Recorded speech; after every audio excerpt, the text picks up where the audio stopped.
Mon cher journal, il est 1h du matin et ce soir, je n'ai que toi pour me confier. Il m'est arrivé quelque chose que je n'imaginais même pas dans mes cauchemars. Des mots que j'ai honte d'écrire. Il faut que je te raconte depuis le début. Notre bien-aimé propriétaire et ami Christian nous a fait signer un contrat pour faire un concert avec le groupe. Et c'était ce soir, dans un grand restaurant, en plein centre-ville de Biarritz. Le patron est un bon ami de Christian. Du coup, j'étais trop contente, car ça faisait plus de 2 mois qu'on n'avait pas fait de concert. Ça me manquait terriblement. En plus, mon Rico était là aussi. Il fait partie du groupe maintenant. Et j'avais hâte de faire cette première scène ensemble.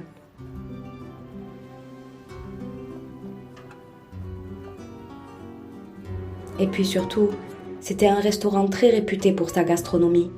Il faisait partie du beau monde. On devait être parfait et mettre une ambiance de folie. Alors je me suis vêtue de ma plus belle robe et mes plus beaux bijoux pour honorer ce concert. Quand nous sommes arrivés au restaurant, nous avons été très bien reçus par le patron, qui nous a mis à l'aise, installés sur la scène, et nous a apporté à boire et à manger. Les clients n'étaient pas encore arrivés. On avait le temps de mettre en place la sono et moi de me préparer.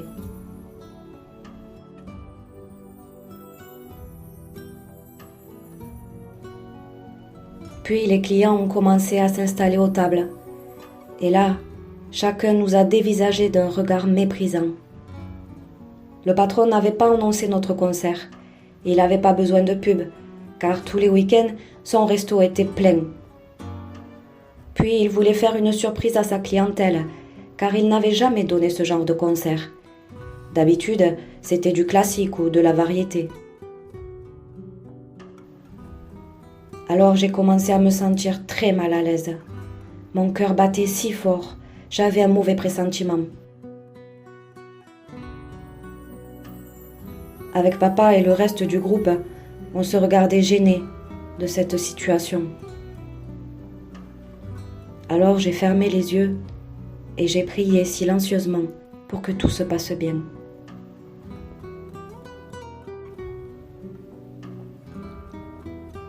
Les minutes devenaient longues. On avait juste envie de prendre nos affaires et partir. Mais on a signé un contrat. On devait aller jusqu'au bout. Et puis, on ne pouvait pas décevoir notre ami Christian, qui en plus, malheureusement, n'était pas là ce soir, car Elena était malade. Il était resté près d'elle. S'ils avaient été là, ça nous aurait rassurés. Puis, quand la salle a été pleine, c'est-à-dire 150 personnes, le patron est monté sur scène et nous a présentés.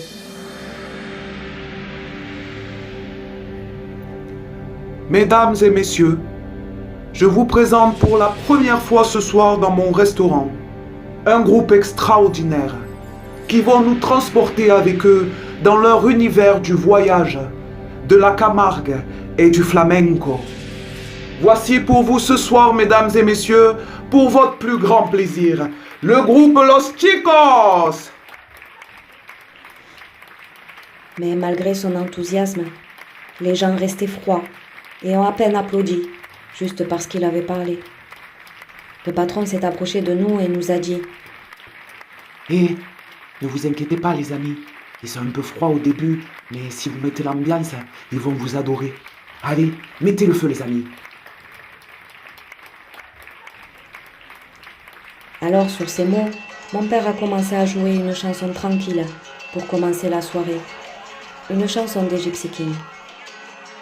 Un amor,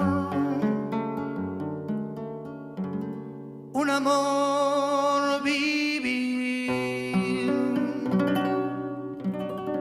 llorando.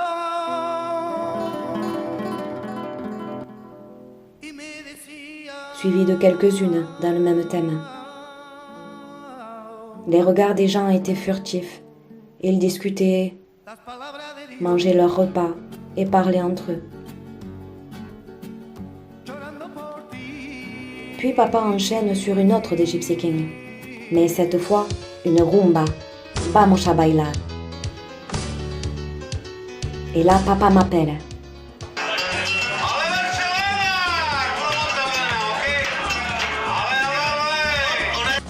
Alors je me suis levée et me suis avancée lentement avec quelques pas de danse jusqu'au devant de la scène.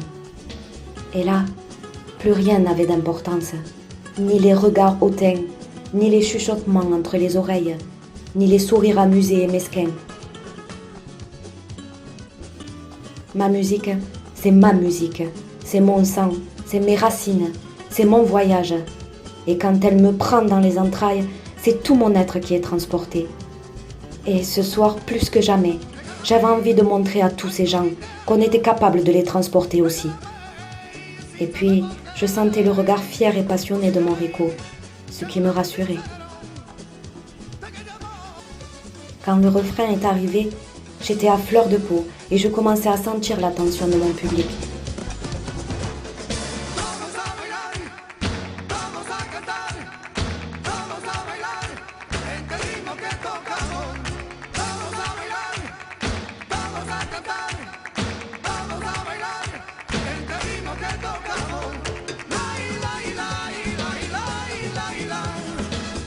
Alors j'ai mis le feu au plancher pendant tout le reste de la chanson, ne formant qu'un avec mes musiciens.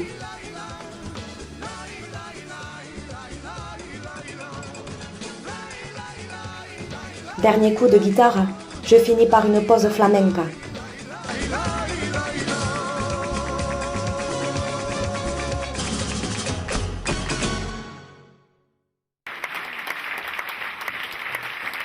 Et là, tout le monde se met à applaudir, mais cette fois avec beaucoup plus de joie. Alors papa n'a pas laissé le fer se refroidir et enchaîne avec une autre rumba de notre cousin Mouline. Et de nouveau, j'ai fait fumer mes talons.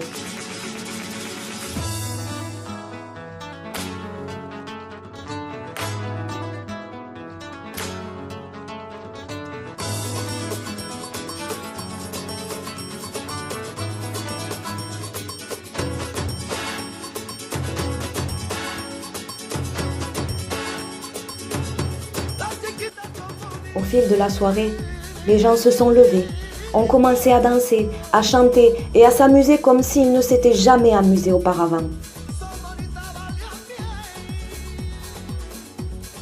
Papa n'a chanté que 6 ou 7 chansons calmes sur 1h30 de spectacle pour que je puisse respirer, car le public était tellement enflammé qu'on n'osait plus les éteindre.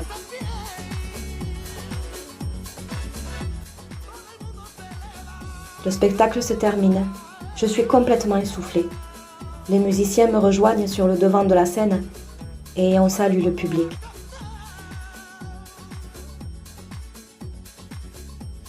Le patron remonte sur scène, nous présente une deuxième fois. Mes amis, le groupe Los Chicos!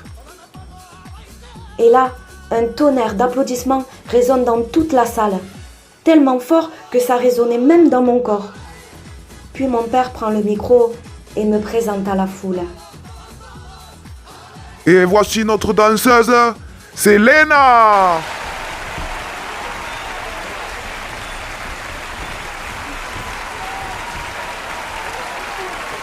Et là, sous le tonnerre d'applaudissements, une nuée de cris, de sifflements et de gens qui hurlaient mon nom. Oh mon Dieu, je n'avais jamais vu ça. Je ne sais pas ce qui s'est passé ce soir, mais Seigneur, tu m'as donné tellement de force que je les ai illuminés. Après ce moment intense que j'ai vécu aux côtés de mon Rico, ce qui l'a rendu encore plus inoubliable, je me suis empressée de rejoindre les toilettes. 1h30 que je me coupais sur scène, là je ne pouvais plus me retenir. Et j'étais en train de me laver les mains quand un homme est rentré.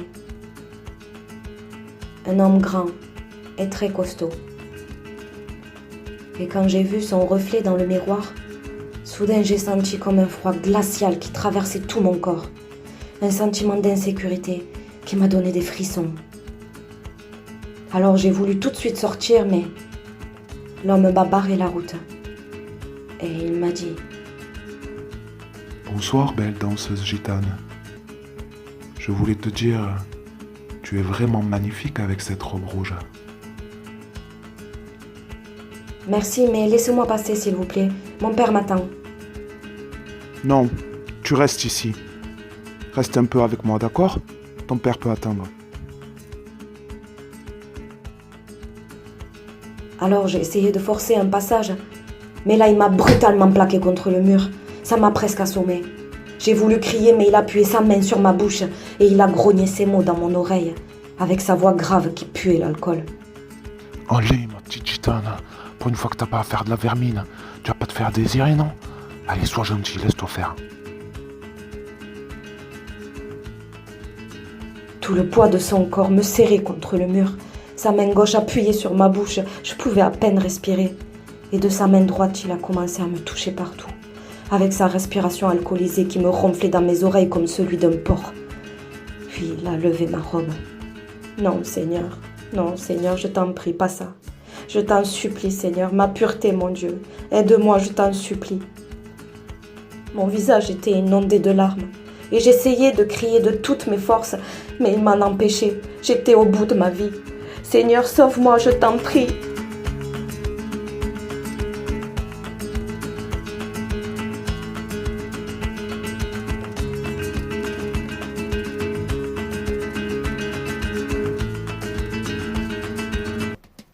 Quand tout à coup, la porte s'ouvre avec fracas. C'était Rico. Il agrippe mon agresseur par l'épaule et lui met un crochet en pleine figure qui le met KO sur place. Rico m'attrape dans ses bras, me serre fort. Ça va, mon amour? Il t'a touché? Il t'a touché? Je lui ai répondu non. J'avais trop honte. Il m'avait touché, mais heureusement, merci Seigneur, il n'a pas eu le temps pour le reste. Mon Rico était arrivé à temps. Alors il m'a pris par la main et on a couru jusqu'à mon père pour lui raconter. Papa avait du mal à comprendre et a réalisé qu'on avait fait du mal à sa fille. Quand tout à coup, le gros porc est sorti des toilettes, comme une furie, en criant et en faisant des zigzags du chaos que Rico lui avait mis. Dégagez! Dégagez tous d'ici! Sale vermine! Sale sauvage! Dégagez! Il y avait encore beaucoup de monde dans la salle, et tout le monde bien sûr s'est empressé de regarder. Alors le patron est arrivé en courant vers nous. Mais que se passe-t-il ici, enfin? Papa, ne t'en mêle pas! Oh non, c'est pas vrai. C'était le fils du patron.